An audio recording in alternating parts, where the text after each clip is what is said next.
Hi, everyone.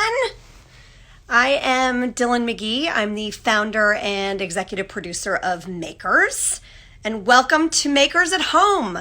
I'm really excited about our guest tonight. Sheryl Sandberg, COO of Facebook, founder of Lean In and Option B, New York Times best-selling author. In fact, I remember when Lean In came out, and it was right after we had started Makers, and it sparked this global dialogue around women in the workplace, and it electrified the world, and it also electrified Makers. So we are forever grateful for that historic contribution that still continues today. Her second book, Option B, she wrote after the sudden death of her husband, the great Dave Goldberg. And it's really the story of resiliency. Her resiliency, her learning about resiliency, and the resiliency of others, whether it was, she profiles many stories, the, loss of a job, the loss of a child, so many different things. So it just felt like the right time to talk to Sheryl right now and glean so many insights that she's learned and share those with all of you. So I want to get to Sheryl, but the last thing I just want to say is that she's also an extraordinary friend. And when, 4 or 5 weeks ago, when we all started sheltering in place, Sheryl, was one of my very first friends to reach out and see how I was doing. And given everything on her plate, that meant a lot. So she is a good friend. She's brilliant. She's funny. And she's got a lot to share with us on resiliency and so much more. So we're going to have fun tonight. We're going to learn a lot. And let's bring Sheryl on. All right, Sheryl, here I come. Ready? Here we go.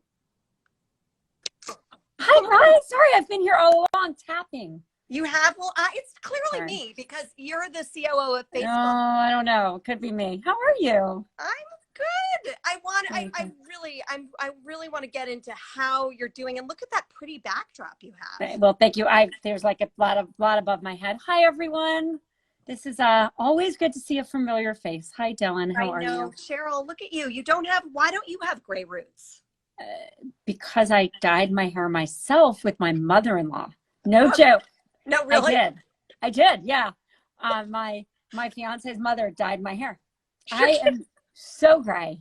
Oh yeah. It was like here, like there. You couldn't have missed it. Just because I don't have the nice blonde hair you have that hides it. It's showing. So Sheryl.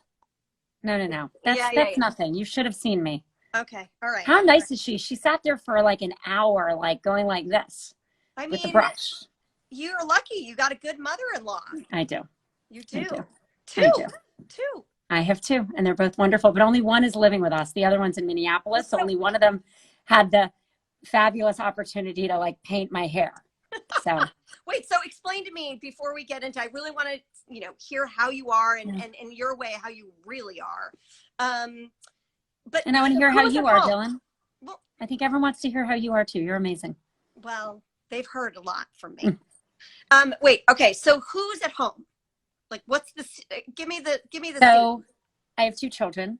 I have a son and a daughter. My fiance has 3 children. He has 2 daughters and a son. And 5 weeks ago, we were planning on all moving in together in August after they finished school in LA and moved up here. And then the world shut down and they moved up and moved in. And, people are sleeping on air mattresses. We don't really have rooms set up. We certainly didn't mean to all move in together, but we are kind of Brady bunching it overnight. So, and that part's been really amazing. And his mother joined us. So there are 8 of us here. So meals for 8, 3 times a day. Oh yes, but the kids are good. We are making our own quesadillas. We have a 7-year-old, so the older ones are helping them. And look, it's like everything else, these are such unsettled times. We have so much to be grateful for. We have enough food. We're not worried financially, and so many people are, and that can be so devastating. Yeah. We lost my fiance's first cousin to this disease already. So we've Oh, had real death touch our family. And, there's no funerals, there's no way to get together. And so um, I know we're still lucky in the face of it. I also know we're a family that has been through, you know, what this is. And my heart goes out to everyone watching because, it's interesting. We released kind of a mini version of option B for free today. good. And option B starts with when life isn't turning out the way you want. Losing my husband, I was living in option B. I think every single person in the world right now is living in option B. Every single person. We are all simultaneously not living the life we expected to live. And that means we need each other and great bringers together like you, Dillon, even more. Well, How are you doing? How are you doing? Oh, Dillon, how are you? okay. I am doing well, thanks. I'm at home. I have my husband, and I have my 17-year-old here who is a senior in high school. So he's dealing with having to, not have No graduation prom. and all those things, Yeah. things.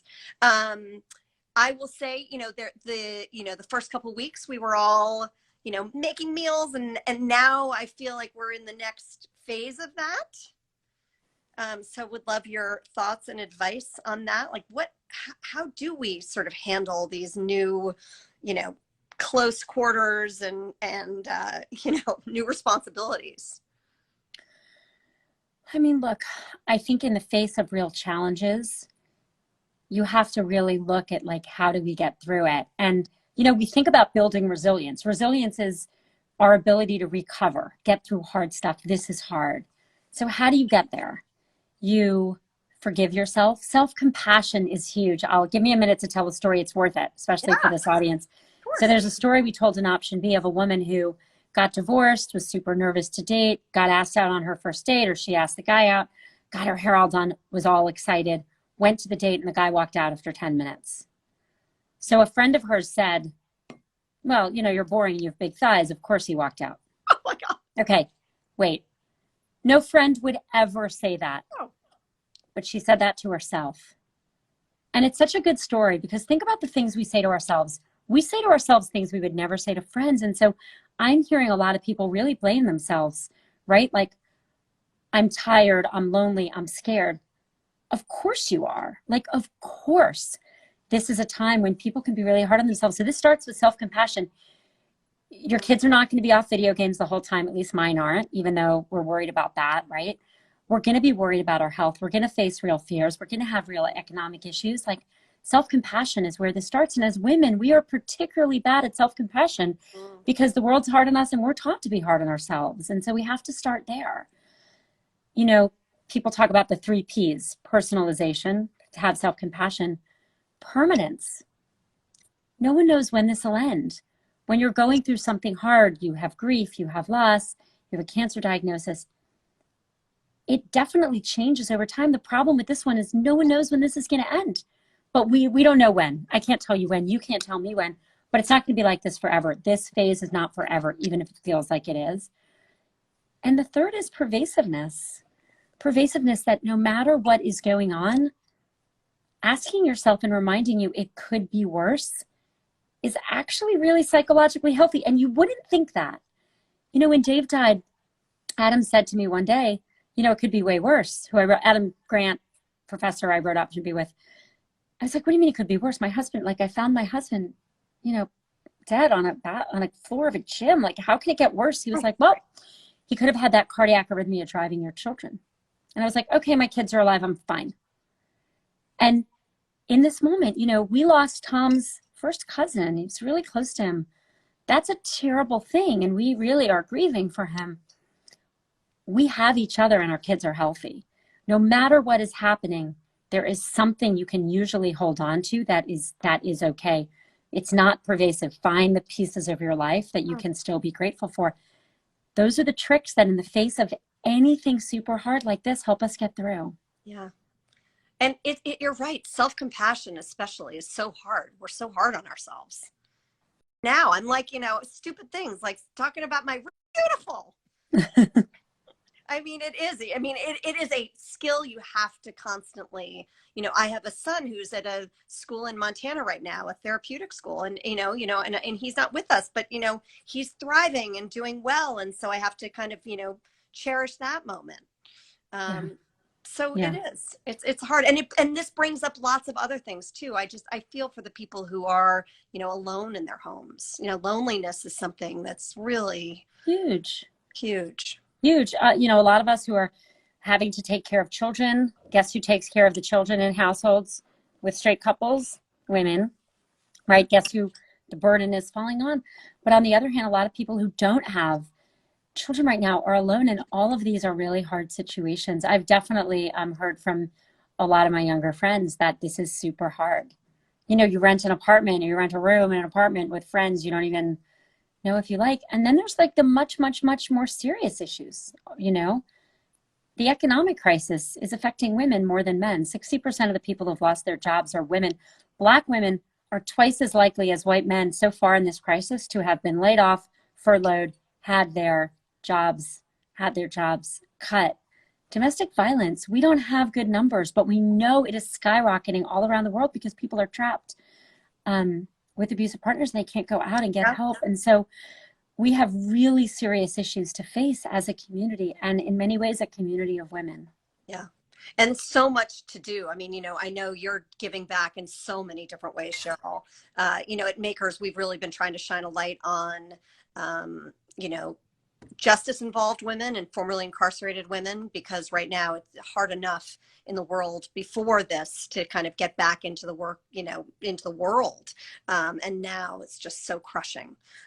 So anyway, so tell me, Sheryl, these are all, I want to know what the three things are that are getting you through. We've been talking to everybody about it, and they've been silly. We talked to Glennon, and she, Glennon and Abby, and Abby showed her, soccer, her whatever. I even sneakers. I don't even work out. I don't even know what to call a sneaker. Glennon showed us her medication. Katie Couric showed us her Tate's cookies. For me, it's living in sweatpants every day. What are the three? Oh, I'm definitely in sweatpants. Ready? I'm going to put my leg up. Here we go. Sweatpants for sure. Okay, I brought my three things because I was warned to. Apples, props, Sheryl. Apples and peanut butter. Okay, breakfast, lunch, dinner, or like every snack 3 times a day. There's just something so delicious about it. I prefer crunchy, and we're on to creamy because there's no more crunchy left. I'm bummed about that, but I can deal. Coffee. Always. I mean, like what's your go-to? What kind of coffee? I mean, I make myself little cappuccinos. I have a little milk foamer with non-fat milk. I've been trying almond milk, but I don't like it. Sorry. I tried really hard. But someone just wrote try cinnamon. Amy, yes. Thank you for that. I probably should. My lean-in mug, which I love because it's the biggest mug possible. And this is, I'm old. I'm old. I'm in my 50s. I'm proud. But my back hurts because I can't sit like this all day, and I sit like this all day. So if you got one of these balls, which I had, you can roll on your back yourself, and it's like self-massage. Oh, really? But if you're on an audio call, not a video call, you can do work rolling on the ball, as long as when you moan in pain, you remember to mute, which I didn't do one time. But again, I thought you were going to say you sat on that ball. No, these are good. No, sorry, Dillon. I can't sit on this ball. Well, maybe in your spine or something. I'm not to. No, you roll. You roll on it. But look, these are not real problems, right? I mean, the real thing to get through this is gratitude. Gratitude for my life, for the fact that I'm still alive, for every birthday I've had since Dave died. Before Dave died, I didn't appreciate birthdays. I just thought they happened. And then I had that birthday that he never had at 48, and I've never appreciated a birthday so much. I've talked to friends about this. I'll ask you, Dillon, when the last time you went to a restaurant, how much did you appreciate it? Yeah. The last time you hugged a friend, do you even remember when that was? Did you really appreciate those things? When this is over, whether it's a month or 6 months or whatever it is, when you go to a restaurant or hug a friend, you're going to be like, oh my God. And, we talk about post-traumatic stress, which is very real. When people go through challenges or trauma, there's stress that lives on and we have to help treat. there's also post-traumatic growth, which is you go through something really hard and you grow. And you're not happier. No one would choose this, but you can appreciate more. It makes your life better. No birthday will ever be the same since Dave died. But I've appreciated every birthday more. I wish I could go back and share that with him, but I can't. There are basic things in our lives, like being able to socialize, like going to work, like, being able to hug our kids, like not being with our kids 24/7, that we didn't appreciate. Yeah. And we will, if we can carry back that lesson. And there are things about this that will make us stronger as a community and stronger. Well, and I mean, and you speak from a place of knowledge. I mean, I bet when Dave first died, you never thought you'd live again in many ways. Yeah, and you were a good friend, so because you lived it with me, and you were so wonderful and supportive all the way through. But yeah, I didn't think I could make it. And I asked Adam, okay, how much resilience do I have? How much? Right. And he said, wrong question. Right. Well, it's not like a little thing you have. It's, it's a muscle, and we build it, and we build it in ourselves, and we build it in each other. There are amazing stories of collective resilience happening. One of my favorite is from Facebook. There's a woman named Emily. Her husband, Jason, is an ER doctor working with coronavirus patients. She has asthma and a newborn. Terrible situation. So she posted on Facebook and asked strangers, does anyone have an RV we could borrow? And someone lent him their RV. And now he is living in an RV in front of their house, so he can still see the baby, but not infect her in case he gets exposed. And then they started a Facebook group to connect health workers with RV owners so that strangers, RVs are expensive, can lend their RVs to strangers. That's collective resilience. Every single person who does that is making themselves stronger and others. And we have to take this crisis for the opportunity it is to get through it together, because that is the only way. And I also think, and I was just working on something I'm writing on this that I hope to publish, is that we really have to focus on girls and women. Yeah. The majority of healthcare workers are women. The majority of people who are losing jobs, as I said, are women. The majority of people doing more in the home before this are women. The majority of people doing caregiving for elders and their families are women. We absolutely need to make sure that we don't stay focused, particularly globally, on the role of women and girls and the support women and girls need right now. Well, I know you'll be behind that. Makers will be behind that. And you have, I mean, every single comment, Sheryl, is ugly crying even. People are really feeling your advice right now. And I do want to go, I'm supposed to check in and say, hi, everyone. Sheryl Sandberg, of course, everyone knows.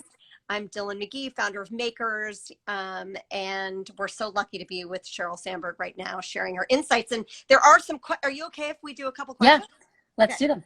Okay, let's see. So the first one here is, this is from Becoming Samantha. How are you staying motivated during this time? Oh, bless you. Sorry. I mean, look, I feel a tremendous responsibility with my Facebook hat on to make sure people are getting accurate information. We announced today that we've pointed 2 billion people to official health information, and we're really proud of that, to make sure people aren't getting misinformation and working with health authorities. I feel a tremendous responsibility for the Lean In community. We have 48,000 Lean In circles. They're meeting via Zoom. This is what I believe in: women supporting women, helping women. So much of the Lean In story is because of my interview with Makers so long ago, Dillon. You started me down this path. But this community is really both suffering because they're facing all these challenges, but thriving because they're jumping in to help each other. And for option B, we released today kind of a mini version of the book. As much as we're allowed to release for free, we released, and Adam and I wrote a new intro. It's available for free at optionb.com so that anyone can get the lessons of building resilience for free. I feel tremendously lucky and tremendously responsible to help do everything we can with all of these hats on, and as a mother and a friend, to get Facebook through it. I call my parents and my in-laws, I try to call them all every other day right now because they're home alone. Did you tell me about the chapter or the excerpt that you released? Is it on, it's a specific chapter on resilience? We took the most relevant parts of all the chapters. We put out some stuff on resilience, on the 3 Ps, etc. So it's like a whole section of the book, different sections of the book cobbled together. But we wrote an intro, which is about the coronavirus crisis and what this crisis means. And, again, I said at the beginning, but every single person is living in option B right now. No one is not. Yeah. Now, there are varying degrees. There are varying degrees of economic crisis. One of the things I've done is done a lot of work with refugee organizations, the IRC and CARE. Can you imagine refugee camps right now where they don't have clean water, where washing your hands is a luxury? No. Like, there are people in the parts of the world and even in our own country that are suffering much, much more, but everyone is living in option B. And that means we all have to band together to get through this. I'm so glad you put that out into the world, Sheryl. I'm going to read it tonight. So here's one more. We'll do two more. What's your advice on how not to give up on dreams when everything is working against you? P.S. You're an inspiration. Oh, that's look, you need a long run vision. Like, this is like one step in front of the other. But then it's also the long run dream. One of the stories of my life I put into Lean In was from my mom. I was a terrible athlete as a child. I had asthma. I was just totally uncoordinated. And I went skiing for the very first time. And I got to the top of some mountain with my mom, and I looked down and I just sat down and started crying. Like, there's zero chance I'm getting down. And I could feel it right now telling the story, And my mom looked at me and she said, "Don't look down the mountain. You can do 10 turns." I was doing those big pizza wedge turns. She's like, "Do 10 turns. Do 10 turns." And I can do 10 turns. I don't know when this ends. I don't know when we all go back to work. We just put out some information today that at Facebook, we're going to go back to work more slowly because we think we can, to give room to the rest of the economy, because we can work from home. So we're going to do everything we can to give room to other people. I don't know where the bottom of the mountain is, but I can do 10 turns, which means I can get through today. I can get up. I can make sure my kids eat. I can make sure they're in their online classes. I can do the best job I can for Facebook. And I can try to be a good partner, fiance, daughter-in-law at night at dinner. I can do that. And then I can do the next day, and I can do the next day. Even the worst day we had, where we had death and loss and no funeral, we can get through the day. Yeah. And so that's the lesson. Get through the day, but then when you have the moment, still keep the big dream, because this is not forever. And I love the pizza wedge. Like, let's focus on the pizza, what we can control. So are you, Sheryl, are you exercising? What are you doing for your mental health? I am. I have a bike at home. I have, so many back injuries that the only thing I can do is the bike. I used to run. I used to this. I can't do anything. But I get on that bike and I go hard, and that's really helped. And I try to take a walk most days. I really need to. I'm lucky. I live in a very neighborhoody place where there's not a lot of people. But even, it is such an amazing experience. So you go for a walk in like a very suburban neighborhood where I live. And I was walking down with my fiance, Tom, and Eric, and this guy was walking in. I have no idea who he was. And he turns around on the street and faces the other way. And I was like, oh my God, that's so respectful. And now we do it. Like, I turn around, I give someone else the right of way. I'm like, I'm going to let you go. And I was thinking about how, had you done that 2 months ago, that's like the rudest thing in the world. Like, someone's walking you're like, high five, thank you. It's the rudest thing in the world has become the nicest thing in the world. I remember the week before we all went in for sheltering at home in California, I said to myself, I'm such a big hugger. I hug everyone. I kiss everyone. I am not hugging everyone. Like, this is a mistake. There is a virus. But I felt rude. Like, someone goes to shake your hand or hug. I didn't know how to not do it. Did you do the elbow? No, I didn't know how to do that. I felt rude. And then one person, I was like, listen, I don't want to shake. It's like, I'm ushering in a new era of, social behavior. They were like, no, you're not. You're mean. But all of these things have changed. Like, other people have become something that are dangerous. And that means we have to reach out even more, because other people are our lifeline here. They are the lifeline. And we have to acknowledge it and show compassion to each other and compassion to ourselves. Are you having, is anything driving you crazy being at home with everybody? Or is it all working out? You're a newlywed. That's nice. I'm not a newlywed. You're look, I feel so lucky. I've thought about going through this without Dave and without, and that, like, he wouldn't have ever known this was happening. I feel really lucky with the timing of my engagement, but a lot of people are doing this entirely on their own, and they're going to get through this too. I mean, I've had that moment in my life again when Dave died suddenly where I was like, I can't make it through. You can, you will, you do. We do. We are so much stronger than we think. And you come out on the other side. So what can we do? We can reach out to those people. I actually have the list of a bunch of people in my life who are all alone. I have a very close friend living in Paris.